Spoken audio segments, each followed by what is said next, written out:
Praise the lord. దేవుని నామానికి మహిమ కలుగును గాక. ఓకే, 50 days ఫాస్టింగ్ ప్రేయర్లో వీఆర్ ఇన్ 39th డే. అందరి బట్టి దేవునికి స్తోత్రం. Let's go to the prayer. సకలాశీర్వాదాలకి కారణపుత్రుడైన గొప్ప దేవేశయ్య, నీకే స్తుతి స్తోత్రం చెల్లించుకుంటున్నాం ప్రభా. ఇప్పటి వరకు కూడా మమ్మల్ని ఎంతగానో కాచి కాపాడి భద్రపరిచిన విధానం పట్టి రాజా, నీకు ఎంతగానో స్తుతి స్తోత్రం. వీడియో వీక్షిస్తున్న ప్రతి ఒక్క బిడ్డను కూడా పేరు పేరు చెప్పిన దీవించి ఆశీర్వదించమని యేసునామములో ప్రార్థిస్తున్నాం పరమ తండ్రి, ఆమేన్. ఓకే, చాలామంది మనమందరం కూడా చాలా భక్తి కలిగిన వారి వలె ఉంటాం. దేవుణ్ణి నమ్ముకోవటం, దేవుడి మీద ఆధారపడడం, దేవుని యొక్క ఆశీర్వాదాల కొరకు ఎదురు చూడటం, ఇలా భక్తి చేస్తూనే ఉంటాం. అయితే ఒక వాక్యం ఉంటుంది ఏంటంటే, చాలామంది తమ భక్తి పరులు అని చెప్పుకొనుచు ఆ భక్తిని అంటే దాని శక్తిని ఆశ్రయించలేని వారుగా ఉంటున్నారు అని. అంటే చాలామంది భక్తి చేస్తున్నాం కానీ పైన భక్తి చేసే వాళ్ళు ఉన్నారు. లేదు అంటే చర్చిలో ఉన్నంతసేపు భక్తి చేసిన వాళ్ళు ఉన్నారు. అంటే చర్చి బయటకు వచ్చిన తర్వాత ఆ భక్తిని మర్చిపోయి మళ్ళీ యథావిధిగా తమ జీవితాన్ని అంటే వాళ్ళు ఎక్కడ ఇంటి దగ్గర ఉండేటువంటి జీవితాన్ని ఆరంభించిన వాళ్ళు ఉన్నారు. ఇట్లా రకరకాల భక్తి చేసిన వాళ్ళు చాలామంది ఉన్నారు. కానీ అలాంటి భక్తి పరులుగా మనం ఉండకూడదు. ఎందుకంటే మన భక్తి నిజంగా దేవుడు ఆశీర్వదించేటట్లుగా ఉండాలి. మన భక్తి దేవుడు మెచ్చుకునేటట్లుగా ఉండాలి. మనం ఒక్కసారి భక్తి చేశాము అంటే ఆ భక్తి నుంచి తొలగిపోయిన వారుగా మనం ఉంటేనే దేవుని యొక్క రాజ్యంలో మనకు స్థానం ఉంటుంది. అదేవిధంగా ఇక్కడ కూడా మనకు ఆశీర్వాదం ఉంటుంది. అందుకనే మన భక్తి దేవుడి నామాన్ని గణపరిచేటట్లుగా ఉండాలని దేవుడు మాట్లాడుతున్నారు. ఎలా ఉండాలి మన భక్తి, ఏ రకంగా ఉంటే దేవుని యొక్క ఆశీర్వాదం మనం చూస్తాము అంటే చూడండి, జేమ్స్ యాకోబు రాసినటువంటి పత్రిక 1:27 తండ్రి అయిన దేవుని ఎదుట పవిత్రమును నిష్కలంకమునైన భక్తి ఏదనగా, నిష్కలంకమునైన భక్తి చేసేవారుగా ఉండాలి. అంటే కలంకము లేని భక్తి చేసేటట్లు ఉండాలి. మన భక్తిలో మచ్చ ఉండకూడదు. ఒకసారి మనం భక్తి చేసినప్పుడు, ఎందుకంటే ఎలాగ మనం దేవుని నమ్ముకుంటున్నామంటే సన్నిధానానికి వెళ్ళాలి, ప్రార్థన చేయాలా, వాక్యం చదవాలి, అన్నీ చేయాలి, అన్నీ చేస్తున్నాం. కానీ ఏంటంటే ఆ భక్తిలోనే కలంకం. అసలు మనం చేసేదే భక్తి చాలా తక్కువ. నిజంగా దేవుడిని ఆరాధించడం కానీ ప్రార్థన చేసేది కానీ చాలా తక్కువగా గడుపుతాం, దేవునితో చాలా తక్కువగా ఉంటాం. కానీ ఆ తక్కువ భక్తిలో కూడా ఆ భక్తిలో కూడా కలంకం ఉంటుంది. కలంకము లేని భక్తి వలె మన భక్తి ఉండాలంట. అప్పుడు మన ఆశీర్వాదాలను మన కాళ్ళ దగ్గర ఉంటాయి. ఎందుకు వై విల్ నాట్ బ్లెస్డ్, ఎందుకు దీవించబడట్లేదు, ఎందుకు ఆశీర్వదించబడట్లేదు, ఎందుకు మనం అడిగినది దేవుని యొక్క సమస్తం అంటే సమక్షంలో మనం పొందుకోవట్లేదు అంటే మన భక్తి ఎలా ఉంటుందంటే కలంకం ఉండే భక్తిగా ఉంటుంది. కలంకం లేని భక్తి వలె, నిష్కలంకమైనటువంటి భక్తి వలె మనం చేయాలి. మన భక్తికి మచ్చ ఉండకూడదు. మన భక్తి ఎందుకంటే నేను పరిశుద్ధిని అని చెప్పుకోవటం కాదు, నిజంగా పరిశుద్ధత కలిగి ఉండాలి. కానీ ఏదో ఒక చోట మచ్చ, మన క్రియలను బట్టో, మన యొక్క మాటలను బట్టో, మన యొక్క తలంపులను బట్టో, ఏదో ఒక విషయాన్ని బట్టి మచ్చ కలుగుతూనే ఉంటుంది మన భక్తి. ఎంత భక్తి చేస్తున్నాం, ఎంత ఆరాధన చేస్తున్నాం, ఎంత వాక్యం వింటున్నాం, కానీ నోటి ద్వారా ఏదో ఒక మాట, ఎంతో భక్తి చేస్తాము, ఏదో ఒక నోటి మాట ద్వారా ఎదుటివారిని బాధ పెట్టడం, అది కలంకమైన భక్తి. కలంకం లేని భక్తి వల్ల ఉండాలి. నిష్కలంకమైనటువంటి భక్తి చేసేవారుగా ఉండాలి. కానీ ఏంటంటే ఎంత భక్తి చేసినా కానీ ఏదో ఒక క్రియ ద్వారా, ఏదో ఒక మాట ద్వారా, ఏదో ఒక చేతి పని ద్వారా మన భక్తి ఏమైపోతుందంటే కలంకమైనటువంటి భక్తి వలె ఉంటుంది. అలాంటి భక్తి పనులు దేవుడు ఆస్వాదించడు. అలాంటి భక్తి పనులు దేవుడు ఇష్టపడడు. నిజంగా మన భక్తి ఎలా ఉండాలంటే మచ్చలేనటువంటి నిజంగా మనం వారం రోజులు అంటే వారం రోజులు భక్తి చెయ్యం. దేవుడు వారం రోజులు ఇచ్చంటే వారం రోజులు భక్తి చెయ్యం. 24 గంటలు అంటే 24 భక్తులు చెయ్యము, 24 గంటలు కూడా భక్తి చెయ్యము. కానీ చేసిన భక్తులు అయినా సరే దేవుడి నామానికి మహిమార్థమైనటువంటి భక్తి చేయాలి. చేస్తున్నట్టు ఒక 10 నిమిషాలు ప్రార్థన చేస్తున్నావు, అరగంట తిడతావు. ఒక అరగంట ప్రార్థన చేస్తావు, నిజంగా గంట తిడతావు. పోనీ గంట తిట్టకపోయినా నువ్వు గంట ప్రార్థన చేసి 1/2 నిమిషం తిట్టినా కూడా ఆ భక్తిలో మచ్చ వస్తుంది.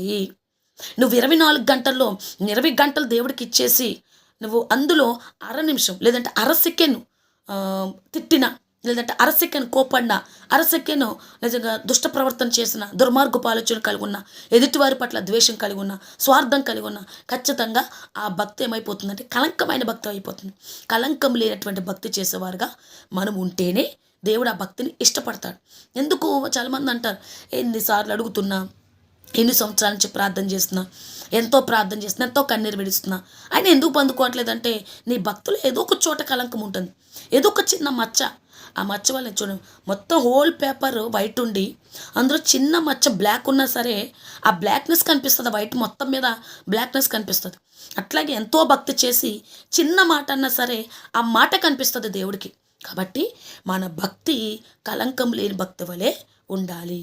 రెండోది ఎలా ఉండాలి? యోబు గ్రంథము 4:6 నీ భక్తి నీకు ధైర్యం పుట్టింపదా?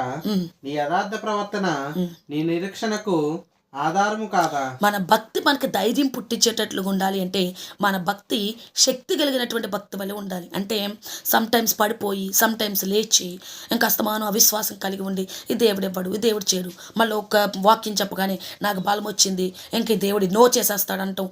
మళ్ళీ ఇంటికి వచ్చిన తర్వాత మళ్ళీ నీరసమైపోయి మళ్ళీ కృంగిపోయి మళ్ళీ ఈ దేవుడు అని తిట్టుకోవటం, నిరాశ పడిపోవటం, అవిశ్వాసంలో పడిపోవటం. ఎలాంటి భక్తి చేయకూడదు. మన భక్తి ఎలా ఉండాలంటే శక్తి కలిగినటువంటి భక్తి వల్ల ఉండాలి. ఎందుకంటే శక్తి కలిగిన భక్తి మనము చేస్తేనే ఆ భక్తి మనకు ధైర్యాన్ని పుట్టిస్తుంది. ఎప్పుడైతే నిలబడగలుగుతామో స్టెబిలిటీగా, 100 మంది అంటారు 100 మాటలు నీ జీవితంలో కార్యం జరగదని, అయినా కూడా నా దేవుడు నాకు ఇస్తాడు.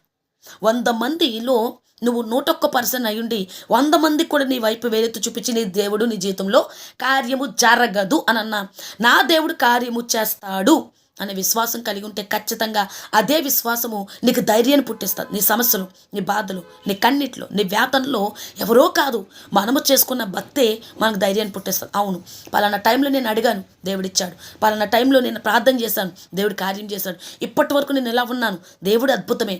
ఇప్పటి వరకు దేవుడు కాపాడాడు, ఇప్పటి వరకు నా దేవుడు అడిగిందల్లా ఇచ్చాడు. ఇది ఇవ్వడా అని ఒకే ఒక విశ్వాసం కలిగి ఉంటే నిజంగా ఎంతమంది నీ జీవితంలో కార్యం జరగదని భయపెట్టినా నిజంగా నువ్వు నమ్ముకుంటున్నటువంటి ఆ విశ్వాసం, నువ్వు నమ్ముకుంటున్నటువంటి ఆ బలము నిజంగా నీకు ఒక గొప్ప శక్తిని ఇస్తుంది, గొప్ప ధైర్యాన్ని ఇస్తుంది. అందుకనే మన భక్తి ఎలా ఉండాలి అంటే శక్తి కలిగినటువంటి భక్తి వలె ఉండాలి. మన భక్తిలో శక్తి ఉండాలి, భయం ఉండకూడదు. మన భక్తిలో శక్తి ఉండాలి, ధైర్యం ఉండాలి, భయపడి ఉండకూడదు, పిరికితనం ఉండకూడదు. పిరికితనము లేని భక్తి చేసేవారుగా మనం ఉండాలి. మూడో భక్తి చూద్దాం. పేతురు రాసినటువంటి 2వ పత్రిక 1:7 భక్తి యందు సహోదర ప్రేమయందు దయను అమర్చుకునుడి. మన భక్తి ఎలాగ ఉండాలంటే ప్రేమ కలిగిన భక్తి చేయాలి. ఎందుకంటే ఎన్నో ప్రార్థనలు చేస్తున్నాం, ఎన్నో ఉపవాసాలు చేస్తున్నాం, ఎంతో భక్తి చేస్తూ ఉన్నాం, కానీ సహోదరుని ప్రేమించాం, ఎదుటివారిని ప్రేమించాం. మనకి ప్రేమ ఉన్నప్పుడు బాగా ప్రేమిస్తాం. కొంచెం ఏదన్నా లోపం ఉంటే నోటి మాటల ద్వారా వాళ్ళని హర్ట్ చేస్తూ ఉంటాం. సో దీని వలన కూడా మనకు ఆశీర్వాదం రాదు. మన భక్తి ప్రేమతో కూడిందై ఉండాలి. ఆయన మనల్ని ప్రేమించాడు కాబట్టి స్టిల్ మనం ఇలా ఉంటున్నాం, ఇలాంటి జీవితాన్ని అనుభవిస్తున్నాం, మంచి జీవితాన్ని, ఇలాంటి బ్రతుకుని మనం చూస్తున్నాం. అలాంటి ప్రేమను మనం కూడా కలిగి ఉండాలి. ఎంత భక్తి చేసినా ఆ భక్తిలో ప్రేమ లేకపోతే, ఎన్ని ఉపవాసాలు ఉన్నా ఆ ఉపవాసంలో ప్రేమ లేకపోతే, ఉపవాస ప్రార్థనలు, 4 నైట్ ప్రార్థనలు, ఎన్నో ప్రార్థనలు చేసి ఎదుటివాడి పట్ల సహోదరుని ప్రేమించకపోతే అలాంటి భక్తిని దేవుడు ఆశ్రయించడు, అలాంటి భక్తిని దేవుడు చూడడు. మన భక్తిలో ప్రేమ ఉండాలి, ప్రేమ కలిగిన భక్తి చేసేవారుగా ఉండాలి. ఇంకనే ఈ 3 రకాలు, మన భక్తిలో కలంకం ఉండకూడదు, మన భక్తిలో శక్తి ఉండాలి, మన భక్తిలో ప్రేమ ఉండాలి. ఈ 3 రకాల భక్తి మనం చేసినప్పుడు ఖచ్చితంగా మనం అనుకున్నటువంటి ఆశీర్వాదాలు దేవుడు మన జీవితంలో రుచి చూపిస్తాడు. అంతేకాదు అలాంటి వారిని దేవుడు ఇష్టపడతాడు. హల్లెలూయా. పరిశుద్ధమైన మాటలు దేవుడు దీవించును గాక. God bless you all. See you the next time. Praise the lord.